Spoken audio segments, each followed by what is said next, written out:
The perseverance of a mentor. The perseverance of a mentor. Lori Hale!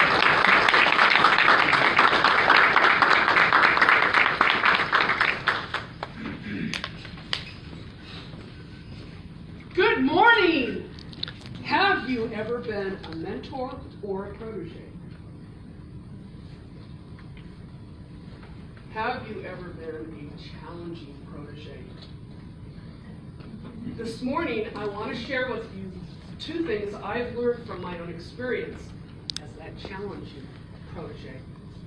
Several years ago, I wanted to start a business.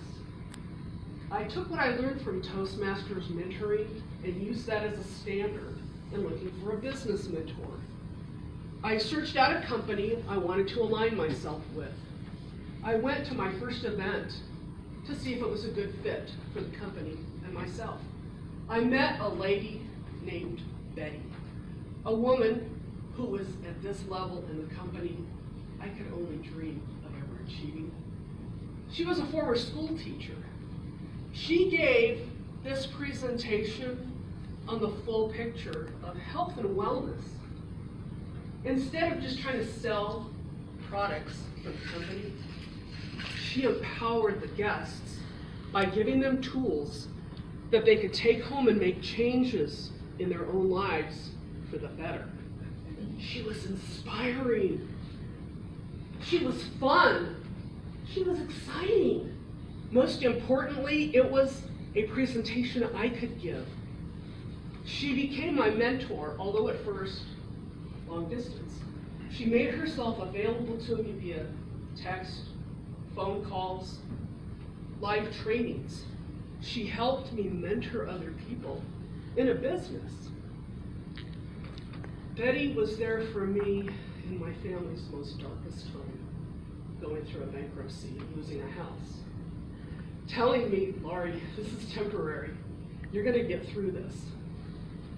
She could see in me what I could not see in myself.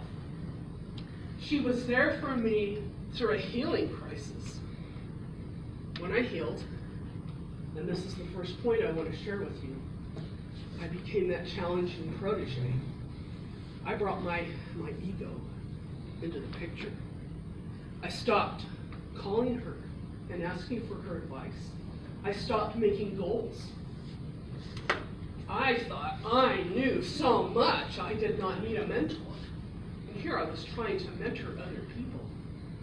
They started to lose interest in the business. Never once did I ask myself, oh, is it something I did that caused them to want to leave? No, it was their fault. Not me. I even went so far as to say things to Betty that were inappropriate. Instead of calling me out as she could have, she said, Laurie, you're my friend.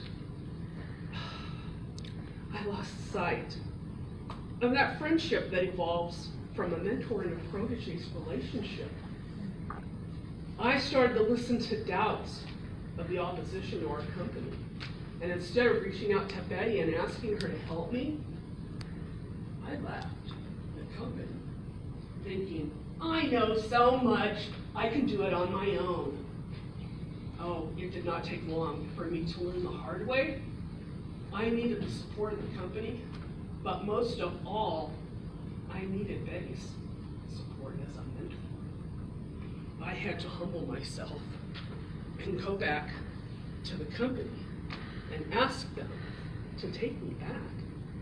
And do you know they took me back with open arms? I went to Betty and I apologized for the things I had said to her. And this is the second point that I want to make to you, is what she said to me in response. She said, Laurie, you've always been a kind person. You've never said things to me that were hurtful. I'm sorry that as your mentor, I was not there for you enough. I'm sorry that I wasn't the person you felt you could come to resolve the doubts you were having about the company. From here out, let us start anew. Let's start fresh. I thought to myself, if she's willing to forget the past, for my overstepping boundaries with her as a mentor, then I'm going to start anew and I'm going to put my own past behind me. And we have done just that. We've started our relationship off anew. I've started to rebuild that business again, doing as she has told me and taught me. 8 years now we've been in this relationship. She is still my mentor, and she is still my friend. My friends, I want to leave with you in closing 2 thoughts. The first one is, as a protege, listen to your mentors.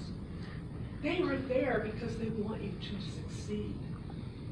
Respect their boundaries. Respect the time they are spending with you. And as a mentor, this is my second thought, have patience with even that most challenging protege, as I was. We learn patience from our mentors in that process. Have the perseverance to see that protege to their potential because they can't see it in themselves. It is the perseverance of a mentor that makes all the difference.